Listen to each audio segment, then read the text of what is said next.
오늘 벨기에 신앙 고백서 8조 우리 같이 공부하도록 하겠습니다.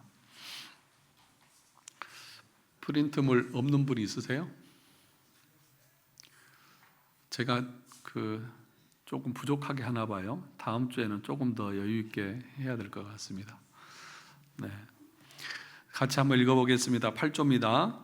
하나님은 본질상 한 분이시나 세 위격으로 구별되신다. 우리는 이 진리와 이 하나님의 말씀에 따라 오직 한 분 하나님을 믿으니 그분은 본질상 한 분이시며 세 위격이시고 그분의 비공유적 속성에 의해 실제로 참으로 영원히 구별되는 성부, 성자, 성령이십니다. 성부는 눈에 보이는 것과 보이지 않는 모든 것의 원인이시며 기원이시며 시작이십니다. 성자는 말씀이시고 지혜이시며 성부의 형상이십니다. 성령은 성부와 성자로부터 나오는 영원한 능력과 권능이십니다. 그럼에도 불구하고 하나님은 이 구별에 의하여 셋으로 나누이지 않으시는데, 왜냐하면 성경이 우리에게 성부, 성자, 성령이 각각 그 인격을 가진 존재로서 각자의 구별된 특성으로 구분되어짐에도 불구하고 이 세 위격이 오직 한 분 하나님임을 가르치기 때문입니다. 그러므로 성부는 성자가 아니시며 성자는 성부가 아니시며 마찬가지로 성령도 성부가 아니고 성자가 아님은 분명합니다. 그럼에도 불구하고 이렇게 구별된 세 위격들은 나누이지 않고 섞이지 않습니다. 왜냐하면 성부는 우리의 살과 피를 취하지 않으셨고 성령도 그러하시나 오직 성자만이 취하셨기 때문입니다. 성부는 그의 아들 없이 또는 그의 성령 없이 계신 적이 없습니다. 왜냐하면 이 셋은 본질상 동일한 한 분이시며 영원히 동등하시기 때문입니다. 또한 이 세 위격들은 모두 진리와 능력과 선함과 긍휼에 있어서 처음도 아니요 나중도 아니며 한 분이기 때문입니다. 무슨 말씀인지 다 이해되시죠? 삼위일체에 대한 성경의 가르침을 이렇게 정의해 주고 있습니다. 여러분들이 이 말씀을 천천히 읽어보면 삼위일체가 뭘 말하는지 여러분 잘 알 수 있을 것입니다. 이런 내용 처음 읽어보시죠? 그렇잖아요. 그런데 이것이 성경의 가르침이고 또 우리 기독교에서 가장 중요한 교리 중에 하나가 이 삼위일체 교리입니다. 삼위일체 교리가 무너지면 기독교가 무너집니다. 그런데 아이러니하게도 삼위일체에 대해서 교회에서 가르치지 않습니다. 사도신경도 삼위일체적으로 구조가 되어져 있잖아요. 그런데 그런 것을 설명하지 않으니까 우리의 신앙이 어떻게 세워져야 하는지에 대해서 사람들이 잘 모르는 것이죠. 이 삼위일체 교리는 누구가 만들어낸 것이 아니라 성경에서 그렇게 말씀하고 있기 때문에 우리는 그렇게 믿는 것입니다. 그 밑에 보겠습니다. 개신교는 성경을 매우 중요하게 생각합니다. 그랬죠. 하나님을 열심히 섬긴다고 하는 사람들은 곧 무엇의 사람이라고요? 성경의 사람이라고 할 수 있습니다. 우리는 다른 종교들처럼 산에 가서 돌을 닦는 것이 아닙니다. 우리는 성경을 공부하는 것입니다. 그래서 이것을 분명히 해야 합니다. 그래서 7조까지는 뭐에 대해서 말하고 있죠? 성경에 대해서 말씀하고 있습니다. 정경에 대해서, 외경과 또 정경에 대해서 여러 가지 성경에 대한 것들을 얘기를 하고 있죠. 그러니까 여러분들이 해야 될 일은 성경을 부지런히 공부하는 것입니다. 그래서 신앙이 좋은 사람은 어떤 사람이냐? 성경을 알고 성경대로 살아가는 사람이 신앙이 좋은 사람이지, 성경에 대해서는 전혀 모르면서 열심만 있다고 해서 그 사람의 믿음이 좋은 것이 아닙니다. 성경이 없이, 진리에 대한 지식이 없이 열심만 내면 어떻게 될까요? 먼지만 날려요. 이해되시죠? 먼지만 날리고요, 온 집안을 다 어지럽혀 버려요. 질서가 없다는 거죠. 그런데 우리 아이들이 그렇잖아요. 아무것도 모르는 아이들이 열심을 내면 온 집안 난장판이 되잖아요. 그러나 부모님들이 알고 열심을 내면 깨끗해지고 정리가 되잖아요. 그러니까 신앙생활을 할 때에 여러분들이 무조건 열심을 내는 것이 아니라 이런 진리의 말씀들을 열심히 공부하고 배워서 그 진리에 근거해서 말도 하고 행동도 하고 생각도 해가는 그런 훈련들을 해야 되는 것이죠. 그런데 이런 그 교리적인 교육들이나 훈련들이 안 돼 있으니까 성경과는 전혀 상관없는, 아니 때로는 성경과 반대되는 그런 주장이나 또 그런 말이나 그런 생각들을 아무런 생각 없이 말하는 사람들이 많이 있다는 것이죠. 그래서 여기서도 말하지만 우리 기독교 개신교에서는 무엇이 제일 중요해요? 성경이요. 그러니까 모든 우리의 생활과 신앙의 유일한 법칙은 성경입니다. 그러니까 성경을 모르면서 막 주장하는 것은 그것처럼 어리석은 것이 없고요, 그것처럼 답답한 것이 없어요. 그러니까 성경에서 말하는 주장을 가지고 근거를 가지고 고집을 피우고 주장을 피우면 아 그렇구나, 그게 맞구나, 참 믿음으로 살려고 애쓰는구나 이렇게 생각할 수 있는데 성경에 근거도 없어요. 그냥 자기 고집이에요, 자기 생각이에요. 그러면 성경을 아는 사람들의 입장에서 보면 너무나 답답한 거죠. 그런데 우리 성도님들은 답답하지는 않는 것 같아요. 진리에 대해서 공부하려고 그러고 알려고 열심을 내려고 하는 분들이 많이 계세요. 오늘은 그래서 삼위일체에 대해서 공부를 하게 되는데 이 8조가 삼위일체에 대한 정의입니다.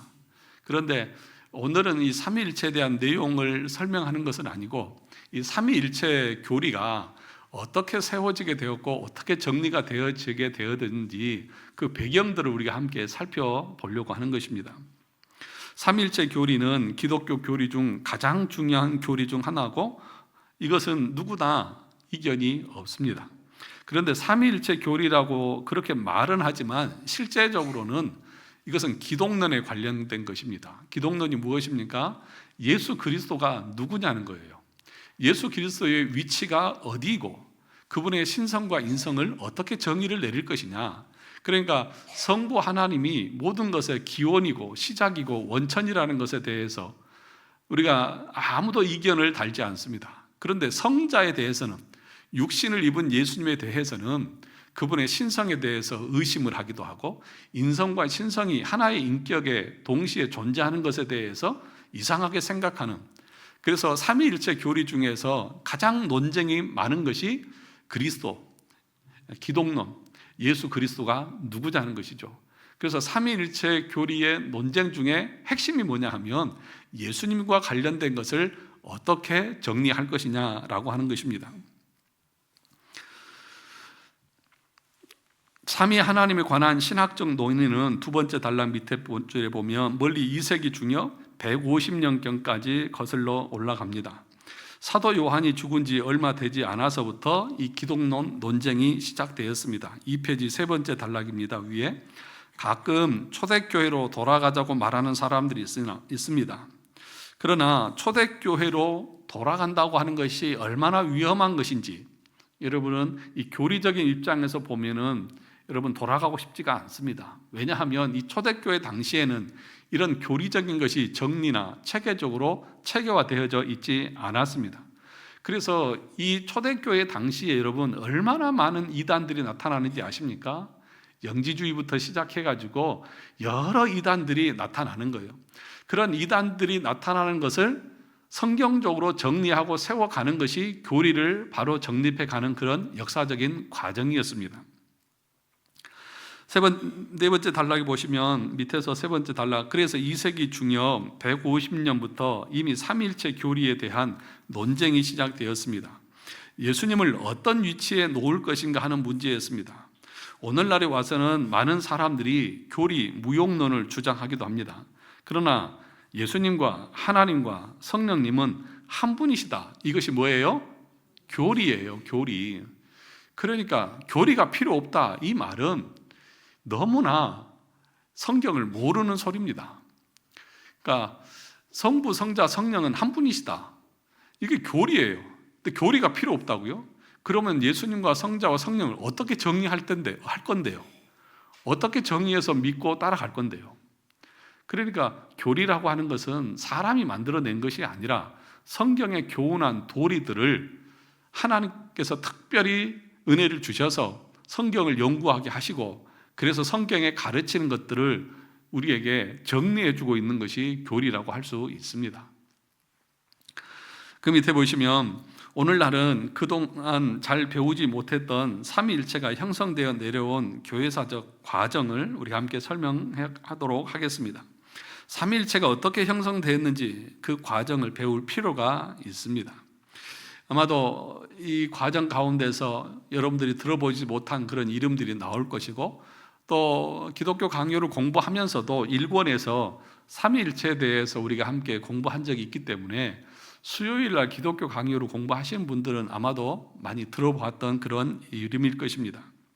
처음에 나오는 사람이 이레니우스입니다. 이 사람이 처음으로 삼위일체라고 하는 용어를 사용했습니다. 근데 어떻게 이해를 했느냐? 두 번째 줄에 보면 이는 우리 하나님은 한 분이시지만 구속사적 관점에서 그 하나님이 다른 모습으로 나타났다고 설명합니다. 이 사벨리우스의 주장과 비슷합니다. 이 사벨리우스가 어떤 사람인 줄 아세요? 양태론자입니다. 그러니까 양태론이 뭐예요? 삼위일체 중에 이단적인 가르침인데, 양태론이 뭐죠? 그래서 여러분들이 다 알아요. 아는데 설명은 잘 안 돼요. 그죠? 그러니까 구약에는 하나님은 한 분이라고 그랬잖아요. 그러니까 구약 때는 태초에는 하나님이 성부로 계시다가, 그리고 우리를 구원하실 때는 그 하나님이 또 성자로 오셨다가, 그리고 지금 신약이실 때는 성령으로 오셔서 우리를 구원하시고 성화케 하시는, 그런데 그분은 한 분이시다. 단지 형태만 다르게 나타난 것뿐이다. 이것이 양태론. 근데 이것이 이단이거든요. 왜 이단이죠? 한 분이잖아요, 그분은. 그러니까 이 본질에 있어서 동일하지만 위격적으로는 세 분으로 구별되어져 있다고 하는 이 구별된 세 인격을 인정하지 않는 것이죠. 그러니까 제가 집에서는 남편이고 아버지잖아요. 교회에서는 뭐예요? 목사잖아요. 그럼 저희 부모님 집에 가면 제가 뭐예요? 그냥 아들이잖아요. 그러니까 나는 몇 사람이에요? 하나잖아요. 그러니까 이게 양태론이고 이게 삼위일체에 대해서 이단이라고요. 그런데 많은 경우에 이런 식으로 삼위일체를 가르칩니다. 그렇죠? 그래서 제가 지난번에도 얘기했지만, 제가 주일학교 교사 때, 청년 때 주일학교 아이들에게 삼위일체를 설명을 해야 되는데, 저는 그때는 뭔 말인지도 몰랐지만 그 서점에 가서 보니까 그림책이 있더라고요. 근데 그림책에서 삼위일체를 설명하는데 어떻게 하냐면, 사과가 있잖아요. 사과 껍질이 있고 그 안에 과육이 있고 또 그 가운데 뭐가 있어요? 씨가 있잖아요. 이 세 개가 합쳐서 하나의 사과잖아. 이게 삼위일체야. 이렇게 설명을 했더라고요. 지금도 잊혀지지가 않아요. 근데 제가 그렇게 설명했던 것 같아요. 그러니까 양태론자죠, 저도. 그렇지 않습니까? 그러니까 그런 식으로 삼위일체를 말하는 사람들이 많이 있다는 거죠. 근데 이 이레니우스가 말하는 것이 이 사벨리우스가 말하는 양태론과 비슷하다는 것입니다. 3페이지 보시면 이레니우스의 경세적 삼위일체는 하나님께서 구속사적 과정에서 이름을 달리하여 나타나셨다는 것입니다. 즉 하나님께서 만세전에 선택하실 때는 뭘로요? 성부 하나님으로, 구원을 이루어 나가실 때는 성자 하나님으로, 그리고 구원을 각 개인에게 적용하실 때는 성령 하나님으로 변모하신다는 것입니다. 그래서 한 분이 새 얼굴로 나타나는 것과 같다. 그런데 이제 사벨리우스가 조금 다른 것이 뭐냐 하면, 이 세 번째 단락에 보시면 이러한 설명을 하면서 이레니우스는 처음으로 무엇과 무엇을 말했다고요? 실체와 위격이라는 단어를 사용했다는 것입니다. 실체와 위격, 그러니까 본체라고도 말하고 실체라고도 말하는데, 이 본질이라고도 말할 수 있는 거예요. 그러니까 본질이 있고 그 다음에 위격이 있다. 그러니까 삼위로 존재하시는 위격이 계시다라고 하는 말을 했다는 것입니다. 실체는 하나이지만 각 위격에 따라 모습이 다르게 나타난다는 것입니다. 실체와 위격 그리고 삼위일체라는 용어를 처음 사용한 사람이 바로 이 사람입니다. 이처럼 삼위일체 교리는 갑자기 만들어진 것이 아니라 2세기 중반부터 논쟁을 거치면서 점진적으로 형성되어져 왔다는 것입니다. 이레니우스 이후에 유명한 교부가 등장하는데 그분이 누구라고요? 오리겐이라고 하는 교부입니다. 이 사람이 삼위일체 교리를 확실하게 확대시킨 사람입니다. 오리겐 때문에 결국 삼위일체 논쟁이 전 세계적으로 일어나기 시작합니다. 오리겐은 삼위일체 교리를 크게 발전시키는 데 공헌했지만 그의 논리 때문에 기독교 세계가 완전히 두 개로 분열되기 시작했습니다. 오리겐은 아버지와 아들의 관계를 크게 두 가지 측면으로 강조했습니다. 하나는 통일성을 강조하고 다른 하나는 구별성을 강조했습니다.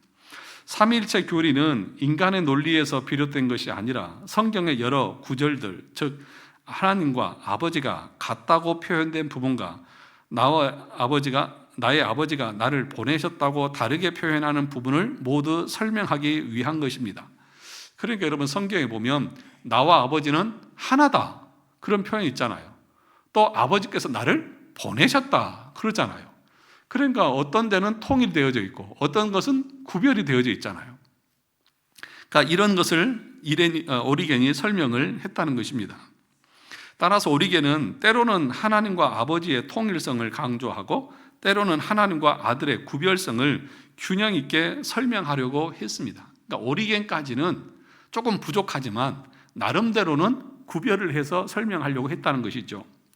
아버지와 아들의 통일성을 강조할 때에 아들의 영원하신 신성을 강조합니다. 하나님과 성자의 통일성을 강조할 때는 하나님의 아들이신 예수의 신성을 강조하며 당연히 아들과 아버지는 동등성을 주장합니다. 반면에 오리겐은 아들을 아버지보다 약간 덜 신적인 존재, 즉 하나님보다는 약간 열등한 존재로 표현하기도 했습니다. 그래서 성부 하나님은 절대적인 통일성이 있는 반면에 성자 하나님은 다양성이 있다고 표현했습니다. 이러한 다양성의 이유는 성부 하나님은 절대적으로 인간이 침범할 수 없는 초월적인 존재이신 반면 성자 하나님은 우리 인간의 세계에 들어와 인간의 육체를 입고 사셨기 때문입니다. 성부 하나님은 마음 먹으신 것을 절대로 바꾸지 않으시며 뜻하신 대로 모든 것을 행하십니다. 이것을 성부의 초월성이라고 표현합니다. 그러니까 성부는 통일성이 있고 초월성이 있다. 그러니까 그 하나님은 계획하신 것을 바뀌지 않습니다. 그런데 성자는 이 땅에 뭘 입고 오셨어요? 육신을 입고 오셔서 인간들 사이에서 사시잖아요. 그런데 그 하나님이 성자 하나님께서는 다양할 수밖에 없다는 거죠. 왜냐하면 마음 먹은 대로 다 하시지 않는다는 거죠. 때로는 마음 먹은 것을 바꾸시기도 하신다는 것이죠. 그러나 성자 하나님께서 이 땅에 오셔서 자신이 생각하는 것을 전혀 굽히지 않으셨다면 인간과 함께 생활할 수 없었을 것입니다. 예수님은 인간의 몸을 입고 이 땅에 오셔서 때로는 벌을 주기도 하시고 때로는 위로와 소망과 용서를 베푸셨습니다. 이처럼 예수님은 이 땅에 오셨을 때 각 사람에게 맞게 자신을 변화시키셨습니다. 자신의 마음의 상태를 변화시키신 것입니다. 따라서 오리겐은 성부 하나님은 초월적이고 변화가 없지만 성자 하나님은 인간의 세계에 들어와야 했기 때문에 때때로 변화가 있다고 보았습니다. 그리고 성자 하나님은 성부 하나님보다 약간 아래에 있는 분이라고 오리겐은 설명했습니다. 오리겐의 구별성을 지나치게 강조하다 보면 성부 하나님이 1등, 성자가 2등, 성령이 3등과 같이 서열화되는 문제가 발생할 수 있습니다. 그러나 오리겐은 생존 당시에는 이러한 통일성과 구별성의 균형을 잘 유지하며 설명을 했습니다. 문제는 오리겐이 죽은 후에 발생하기 시작했습니다. 그의 가르침을 따르는 사람들 중에서 통일성을 강조하는 이들을 우파 오리겐이라고 불렀고 구별성을 강조하는 이들을 좌파 오리겐이라고 불렀습니다. 결국 오리겐을 통해 좌파와 우파가 나뉜 것입니다. 우파 오리겐은 하나님의 초월성과 신성을 강조하다가 하나님과 예수님의 동등성을 포기해 버리는 경향을 보였습니다. 반면에 좌파 우리계는 하나님의 성부와 성자의 종속성을 강조하며 하나님이 예수님보다 높다고 주장하다가 예수 그리스도의 영원성, 신성을 포기해 버렸다는 것입니다. 그러니까 이 두 그룹이 충돌한 것입니다. 한편은 알렉산더와 아타나시우스, 다른 한쪽은 아리우스와 유세비우스 두 그룹이 서로 대립하게 되었다는 것이죠. 그래서 이제 여기서 이제 두 그룹이 나타납니다. 알렉산드리아의 지역에 알렉산더라고 하는 감독이 있습니다. 그리고 그 밑에 아타나시우스라고 하는, 쉽게 말하면 부목사와 같은 사람이 있습니다. 그러니까 알렉산드리아 지역에 알렉산더라고 하는 이 감독, 지금으로 말하면 담임 목사라고도 할 수 있겠죠. 한 교회를 담임하고 있는. 근데 아리우스라고 하는 사람은 이 장로입니다. 장로인데 지금과 같은 장로가 아니라 전임 사역자와 같이 신학적인 지식이 뛰어난 그런 사람입니다. 그러니까 이 양 두 파가 나뉘어져서 서로 삼위일체에 대해서 논쟁을 하는 것입니다. 5페이지에 보시면 아리우스가 알렉산드리아 감독 알렉산더를 정식으로 비판하기 시작한 사건이 있었습니다. 아리우스는 알렉산더의 주장이 사벨리우스의 이단과 같다고 비난했습니다. 사벨리우스는 이레니우스와 비슷하게 창조 때는 창조주로, 우리를 구속할 때는 구속주로, 성령을 통해 우리를 경건하게 살게 하실 때는 성령으로 나타나는 하나님은 한 분이시지만 그 모습을 달리한다고 주장했습니다. 아리우스는 알렉산더가 하나님과 예수 그리스도의 신성 동등성을 주장하는 설교를 듣고 이것은 이단 사벨리우스에 유사하다고 공격한 것입니다. 그러니까 알렉산더의 말이 맞거든요. 예수님과 하나님은 본질에 있어서는 동등하잖아요. 그런데 이것을 이제 양태론적으로 생각하면서 그것을 비난하기 시작을 한 것입니다. 당시 알렉산더는 알렉산드리아의 감독이었고 아리우스는 장로였습니다. 이 알렉산더는 참을 수 없었습니다. 그 밑에 보시면 삼일체 하나님의 논쟁의 핵심은 성자 하나님의 위치, 즉 성자와 성부의 관계에 대한 것이었는데 하나님과 예수님 사이에 차이가 있다고 주장하는 아리우스에 의해 이 논쟁이 본격적으로 시작된 것입니다. 그래서 이 삼위일체 논쟁에서 첫 번째 논쟁이 뭐냐? 성부와 성자가 본질에 있어서 동등하냐 아니면 차이가 있느냐, 이런 주장인 거예요. 알렉산더는 동등하다고 얘기했고 아리우스는 차등이 있다고 말합니다. 왜 그렇습니까? 아버지와 아들이 동시에 존재할 수 있습니까? 아버지가 먼저 0.1초라도 먼저 있고 그 다음에 아들이 있는 것이 순서적으로 논리적으로 맞는 것 아니겠습니까? 그런데 알렉산더가 아버지와 아들, 그러니까 예수와 성부와 성자는 본질적으로 동등하다. 그러니까 그건 말이 안 된다. 그러면서 아리우스는 동등한 것은 아니다. 조금 뭔가 차이가 있다라고 주장을 하고 있었던 것이죠. 그거 가지고 싸우는 것입니다. 아리우스에 대해서 살펴보겠습니다. 아리우스는 약 250년에 리비아에서 태어나 알렉산드리아로 이주하여 그곳에서 사제로 활동했던 루키안의 제자가 되었습니다. 루키안은 좌파 오리겐의 가장 선두주자였던 천재적인 신학자였습니다. 루키안은 예수님을 하나님의 뭐라고 가르쳤다고요? 피조물. 그러니까 성부는 영원하시고 초월적이고 뭐든지 시작이지만 이 성자는 피조물이라는 것이죠. 예수님이 피조물이다. 이것은 삼위일체를 거부하는 것이죠.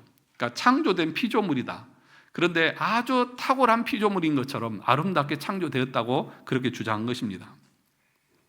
아리우스 역시 예수님이 성부 하나님의 아들이라는 점을 인정했지만 하나님과 예수님이 동시에 시작될 수 없다고 주장했습니다. 똑같은 말이죠. 즉 성부 하나님이 단 1초라도 먼저 존재하셨고 그 후에 성자가 태어났다고 보았던 것입니다. 어떻게 하나님이 예수를 낳았다고 말하면서 아버지와 아들이 동시에 존재할 수 있느냐고 반문했습니다. 아리우스는 성자 하나님이 존재하지 않았던 때가 있었다고 주장했습니다. 그렇죠? 낳았으니까 성부만 존재한 때가 있었고 성자는 성부가 존재할 때 존재하지 않은 순간이 있었다는 것입니다. 그의 주장은 언뜻 보기에는 뭐예요? 타당해 보입니다. 성부가 단 1초라도 먼저 존재해야 성자를 낳을 수 있지 않겠느냐는 논리였습니다. 많은 사람들이 그 말에 일리가 있다. 여러분도 그렇죠? 고개를 끄덕이시는 거 보니까 다들 일리가 있다고 생각하시는 것 같아요. 어떻게 저하고 제 아들 영규가 동시에 존재할 수 있습니까?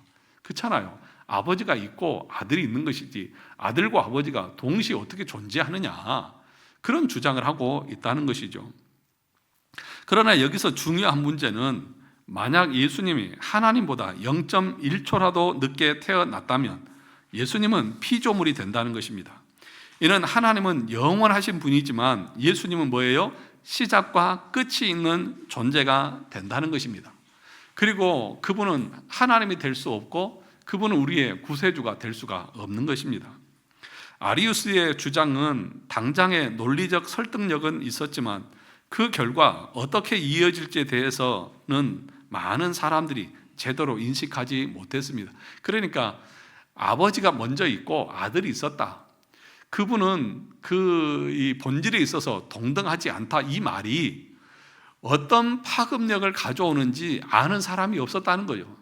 그냥 그렇게 얘기하자, 그럼 뭐 큰 문제라고 대부분 그렇게 생각하고 있었다는 거죠. 그런데 딱 한 사람, 누구죠? 4세기에 딱 단 한 사람, 아타나시우스만이 이 문제의 심각성을 완벽하게 꿰뚫고 있었습니다.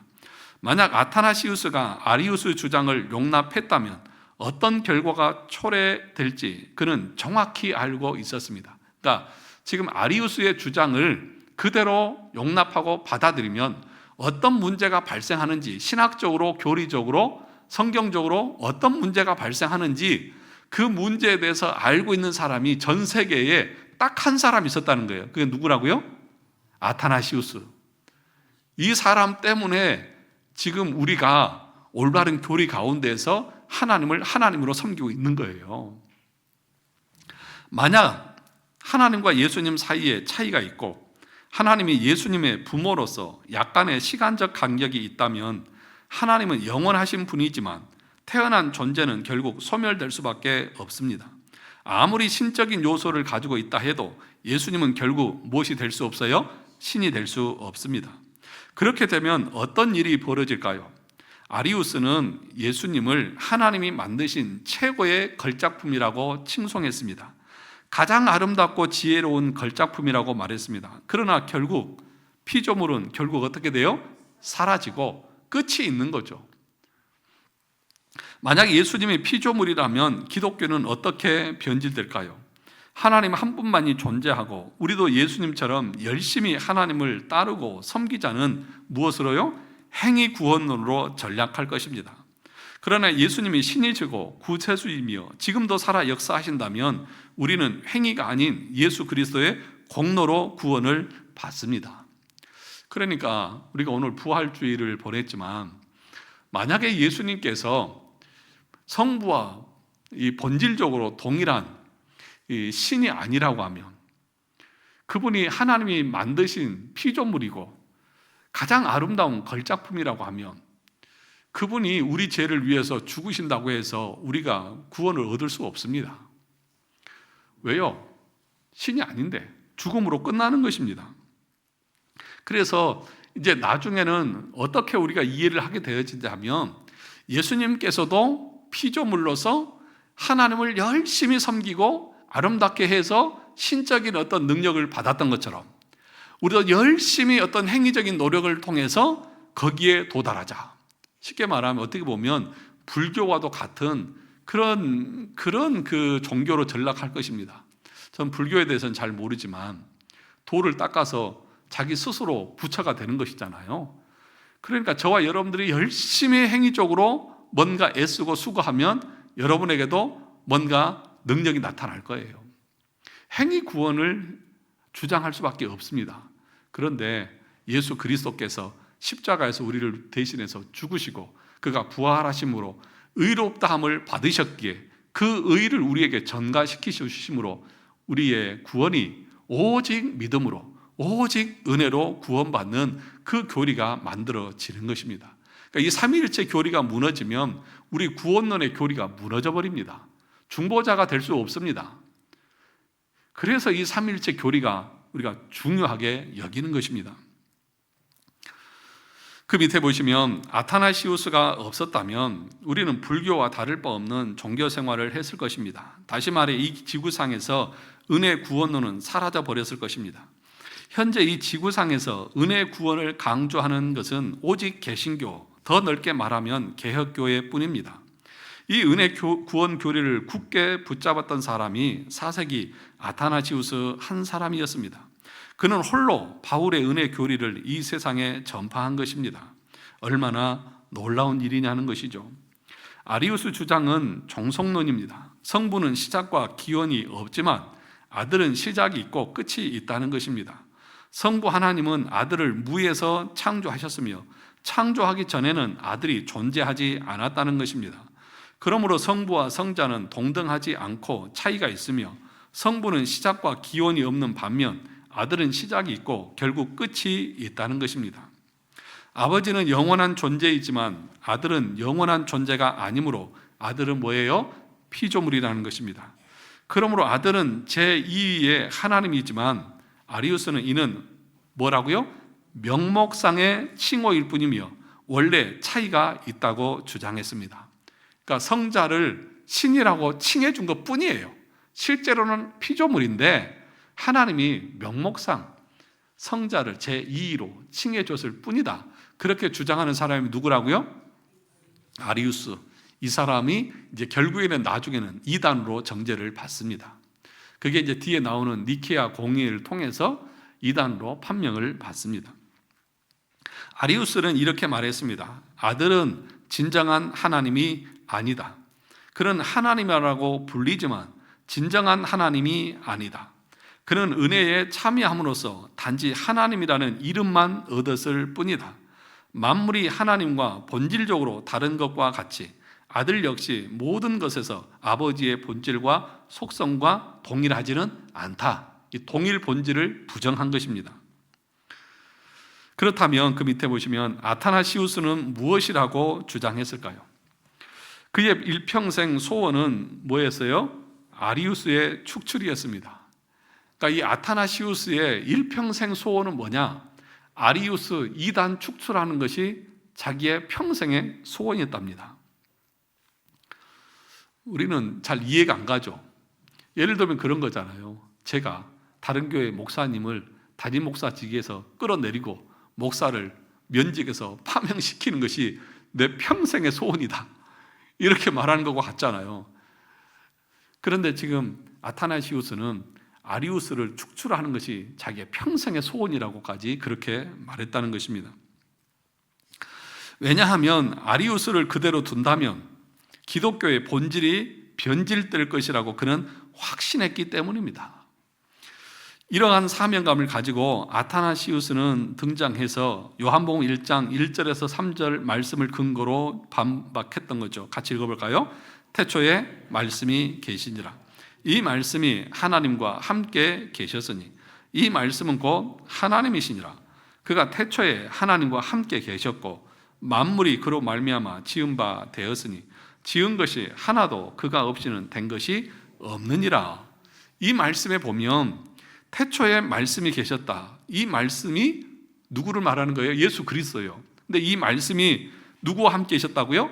하나님. 여기서 말하는 성부 하나님과 함께 계셨다. 그리고 그가 태초에 하나님과 함께 계셨고 만물이 그로 말미암아 지은 바 되었으니 지은 것이 그가 없이 된 것이 아무것도 없다. 이 말씀은 어떻게 해석할래?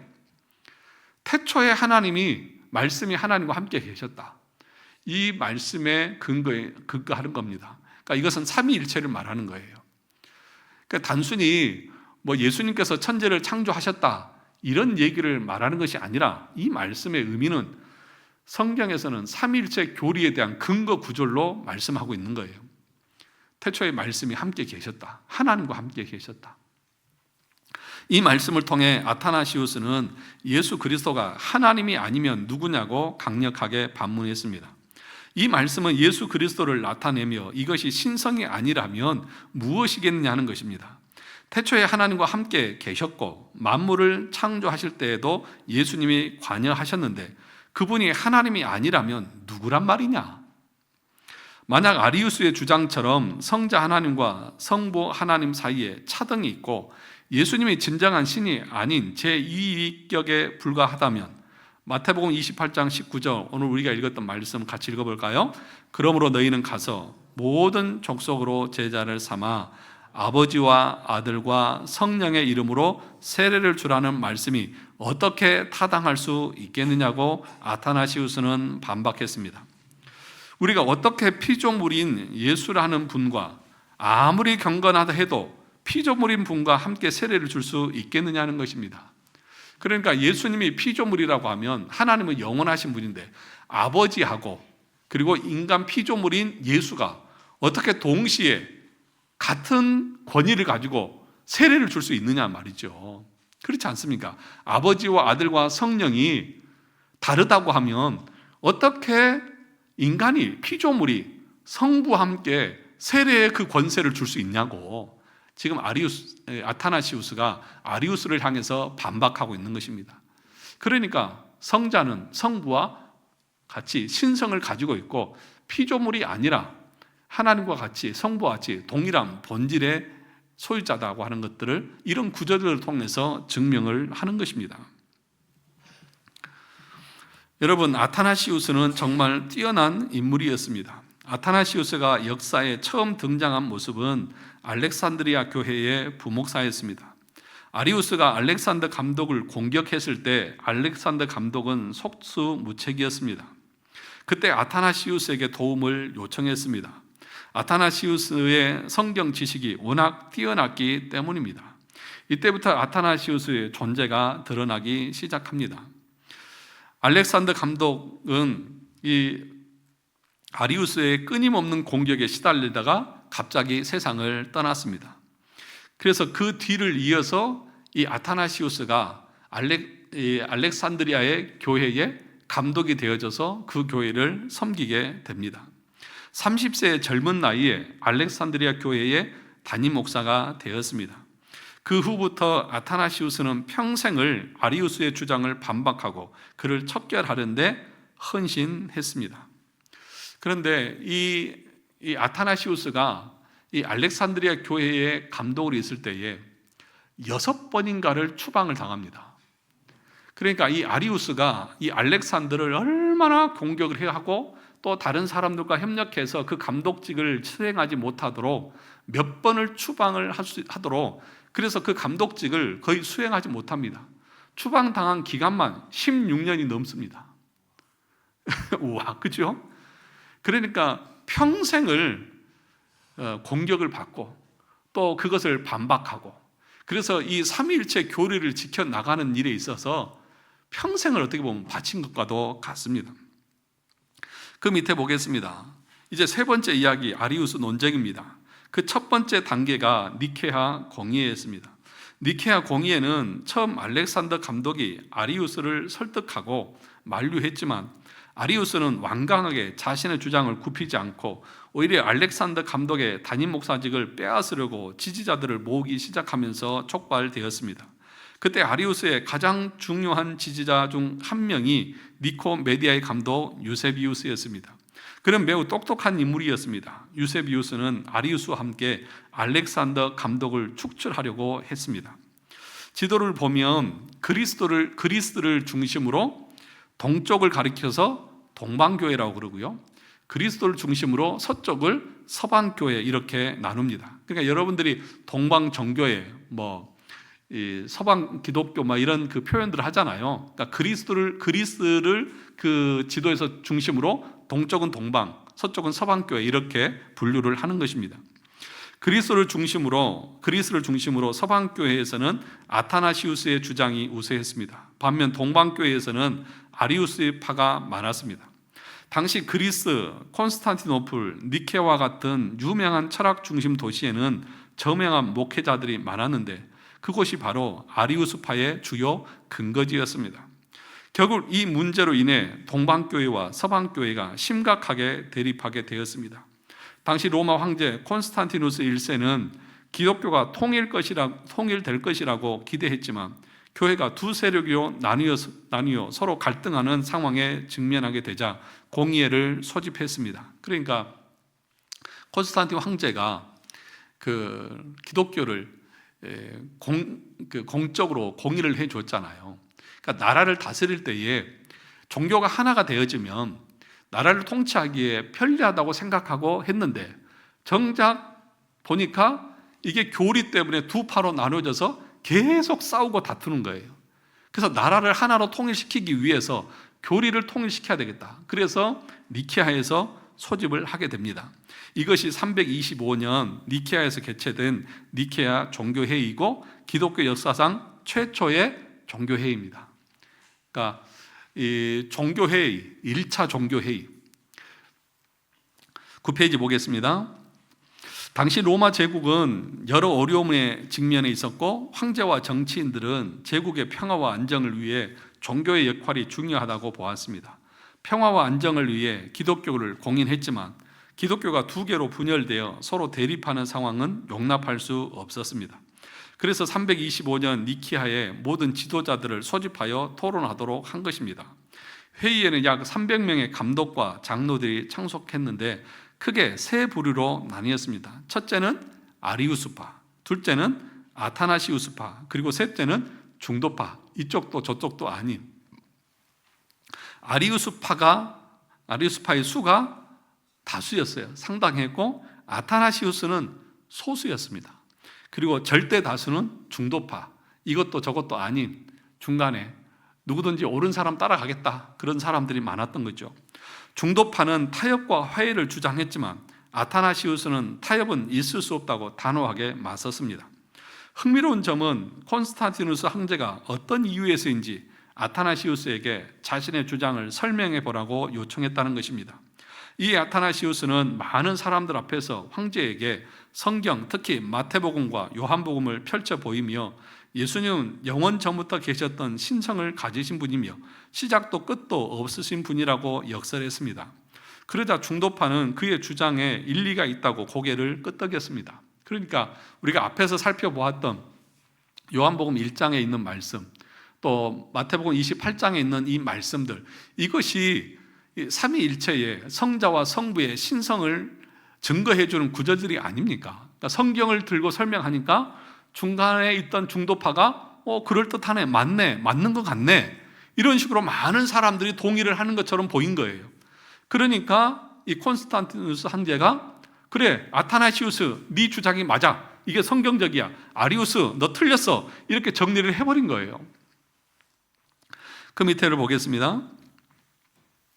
반면 아리우스는 예수님에게 시작과 끝이 있다고 주장했습니다. 그러자 중도파는 그의 주장에 동의하지 않으며 고개를 저었습니다. 그의 주장이 어색하게 느껴졌던 것입니다. 아타나시우스는 그의 주장이 옳다는 듯 고개를 끄덕였습니다. 콘스탄티누스 황제는 다수가 아타나시우스의 주장을 지지한다고 판단하고 그의 손을 들어 주었습니다. 그러나 실제로는 아타나시우스와 알렉산더 감독 외에는 그의 주장을 지지하는 사람이 실제적으로는 거의 없었어요. 그냥 중도파가 그의 설명을 듣고 그럴듯하네, 그러고 이렇게 고개만 끄덕인 것 뿐이에요. 그런데 콘스탄티누스 황제는 다수가 그것을 지지하는 줄 알고 그것을 고기를 해 준 것이죠. 그럼에도 불구하고 하나님의 개입이라고밖에 설명할 수 없는 상황 속에서 알렉산더와 아타나시우스의 주장이 정통으로 인정받고 아리우스는 이단으로 정죄됩니다. 이렇게 니케아 공의회는 마무리되었습니다. 근데 그것으로 끝난 것이 아니었습니다. 그때부터 모든 교리적 기준은 니케아 종교회의 결정에 소급 적용되었습니다. 그러나 여기서 또 다른 문제가 발생했습니다. 두 번째 종교회의가 일어나기 전에 한 50년, 60년 동안 여전히 그 문제를 가지고 계속해서 다툰 것입니다. 두 번째 종교회의가 열리기 전에 중도파는 아타나시우스가 하나님의 신성을 강조하며 성자의 종속성을 부인하고 아리우스는 하나님의 신성을 부인하면서 성자의 종속성을 주장하는 상황을 해결하기 위해 절충안을 제시했습니다. 중도파가 제시한 절충안은 아타나시우스가 주장하는 동일 본질, 헬라어로는 호모 우시오스, 아리우스가 주장하는 유사 본질, 호모 이 우시오스를 절충하자는 것이었습니다. 그래서 이 동일 본질과 유사 본질의 헬라어로는 이 가운데에 이오타라고 하는, 우리 영어로는 아이자 비슷한, 소문자 아이자 비슷한 그 글자 하나가 거기에 들어가느냐 안 들어가느냐에 따라서 호모 우시오스는 동일 본질이고 호모 이 우시오스는 유사 본질이고, 그래서 야 이거 이오타 하나 넣자. 아타나시우스는 절대로 못 넣는다. 또 아리우스파는 넣자, 중도파는 넣자. 넣어라, 안 된다. 넣어라, 안 된다. 계속 이걸 가지고 싸우는 거예요. 그래서 이걸 가리켜서 이오타 논쟁이다, 그렇게 말합니다. 그러니까 성자가 성부와 본질에 있어서 동일하냐, 아니면 아리우스의 주장처럼 유사 본질이냐, 피조물이고 없었던 때가 있었느냐, 이 이오타 하나를 가지고 이게 바뀌는 거예요. 그러니까 사람들은 아타나시우스에게 막 손가락질을 하는 것입니다. 너만 옳냐? 좀 절충해서 화해해서 좀 사이좋게 지내지, 뭘 그렇게 그거 하나 가지고 그렇게 고집을 피우냐라고 하면서 괴롭혔던 것이죠. 그래서 세 번째 단락을 보면 결국 니케아 종교회의 이후에 약 60년 동안 기독교는 완전히 두 개로 분열됩니다. 콘스탄티누스 황제는 아타나시우스의 주장이 다수의 지지를 받는다고 착각하여 그의 손을 들어주었지만 실제로는 아리우스파가 훨씬 더 많았던 것입니다. 그때부터 60년 동안 엄청난 혼란과 갈등이 지속되었습니다. 상황이 이렇게 되자 콘스탄티누스 황제는 사태를 해결하기 위해 약 50년 후 콘스탄티노플에서 다시 공의회를 개최합니다. 이것이 제2차 콘스탄티노플 공의회입니다. 이것이 이제 381년에 이제 열리는 것이죠. 지금 잘 따라오고 계신 거죠? 다 끝나가는데 이해하고 있는 것이죠? 제가 영어로 말하고 있는 것처럼 여러분들이 생각하고 있는 것 같아요. 한국어로 하고 있는데, 그 밑에 보시죠. 그동안 아타나시우스는 알렉산드리아 감독직에서 5번이나 추방을 당했고, 추방 기간을 모두 합치면 몇 년이라고요? 16년 10개월에 달했습니다. 알렉산더 감독 후임으로 임명되었지만 수많은 반대자들이 황제와 관리들에게 끊임없이 고소했기 때문에 아타나시우스는 제대로 감독직을 수행하지 못하고 계속 추방 생활을 해야 했습니다. 왜 그랬을까요? 이오타를 안 넣는다고. 계속해서 고소하고 해서 교회 감독직을 못하고 쫓겨나가고 추방되고 다시 돌아오면 또 추방당하고 또 추방당하고 사사건건 그 음모를 꾸며가지고 쫓아내는 것이죠. 그러면서도 아타나시우스는 끝까지 이오타 하나를 붙이느냐 빼느냐의 문제로 타협하지 않았습니다. 헬라어 아이에 해당하는 이오타 하나 때문에 기독교가 연합하지 못한다고 모든 사람들이 아타나시우스를 비난했습니다. 그들은 이오타 하나 넣는다고 뭐가 달라지냐며 그를 완고하다고 비난했습니다. 이 사건을 이오타 전쟁이라고 부르기도 합니다. 결국 모든 사람이 아타나시우스를 고집불통이라며 너만 옳고 다른 사람들은 다 틀렸냐고 평생 비난했습니다. 여러분, 그리고 이 아타나시우스가 죽은 이후에 니케아 신조를 지지하는 3명의 아주 유명한 지도자들이 나타납니다. 그들을 가리켜서 가파도기아 교부라고 불리는데 가이사랴의 바실, 니사의 그레고리, 나디안주스의 그레고리, 이 3사람을 가파도기아의 아주 유명한 교부라고 말합니다. 이 3명이 이 중도파와 다른 사람들을 찾아다니면서 이것을 설득하기 시작을 한 것입니다. 결국 마침내 11페이지 마지막입니다. 마침내 콘스탄티누스 황제가 콘스탄티노플에서 제2차 공의회를 개최했을 때 다수가 아타나시우스의 주장에 동의했습니다. 이는 아타나시우스가 죽고 난 이후의 일이었습니다. 이렇게 지켜낸 것이 바로 뭐라고요? 삼위일체 교리입니다. 삼위일체 교리는 이렇게 어렵게 지켜졌지만 오늘날에는 뭐라고 그래요? 나만 옳다고 주장하면 너만 잘났냐, 편협하고 고집불통이라고 비난을 받기 쉽습니다. 그러나 진리를 가진 사람들은 이러한 비난에 굴하지 않습니다. 진리가 자신의 편이라면 숫자는 중요하지 않습니다. 결국 진리가 승리하는 것입니다. 그러니까 여러분, 진리를 가지고 있는 사람들은 고집불통이에요. 왜냐? 그것이 진리이기 때문에. 비진리와 타협할 수 없는 것입니다. 성경이 진리라고 하면 그 성경을 끝까지 주장할 수 있어야 합니다. 그래서 제가 그랬잖아요. 노예에서 저를 가리켜서 좀 세 보인다고 말하는데, 제가 세 보이는 이유는 제가 고집불통이어서가 그런 것이 아니라 신앙 고백서와 여러 교리서들을 볼 때에 그것은 비성경적이고 그것은 참된 진리가 아니기 때문에 저는 그것을 부정하는 것이고 아니라고 말하는 것입니다. 여러분, 진리가 아닌 것을 가지고 서로 화합하자고 하는 마음으로 진리를 내버리는 것은 어리석은 것입니다. 진리는 목숨을 내어놓고라도 지켜야 하는 것이 진리인 것입니다. 아타나시우스는 16년을 10개월을 추방 생활을 하면서도 야, 그 이오타 하나 그건 넣는 것이 뭐 그리 어렵다고? 아니다. 그 이오타 하나 넣는 것이 얼마나 큰 문제인 줄 아느냐? 그러면 예수님은 피조물이 되는 것이고 우리의 구속주가 되지 못하고 은혜 교리는 무너지고 우리의 구원의 모든 계획이 무너지는 것이다. 여러분, 그것 때문에 지금 우리가 은혜 교리를 배우고 있고 가르침을 받고 있는 것입니다. 신앙생활을 한다고 하는 것은 이런 것입니다. 여러분, 신앙생활을 한다고 하는 것이 내가 무슨 복을 받았네, 나에게 하나님이 무슨 기도 응답을 해주셨네, 어떤 축복을 주셨네, 이런 것을 자랑하고 이런 것을 말하는 것이 신앙생활이 아닌 것입니다. 진리가 무엇인지를 알고 그 진리를 지키고 그 진리대로 따르고 순종하고 나가는 것, 그걸 공부하는 것이 신앙생활인 것입니다. 여러분들이 이 오후 예배 시간에 나와서 삼위일체 교리 무엇인지 잘 모르지만 이런 걸 배우면서 야, 삼위일체 교리가 무너지면 기독교가 무너지는구나, 이 진리를 지키기 위해서 평생을 어떻게 보면 자기 인생을 걸었구나, 진리를 허물어뜨리려고 하는 아리우스를 척결하는 것이 자기 평생의 소원으로 여길 정도로 그렇게 진리를 사랑하고 그 진리를 수호했구나, 이게 참된 신앙인 것입니다. 여러분, 진리가 아닌 것은 과감하게 잘라낼 줄 알아야 되고 그래야 교회가 건강하고 그래야 참되고 온전하게 교회가 설 수 있는 것 아니겠습니까?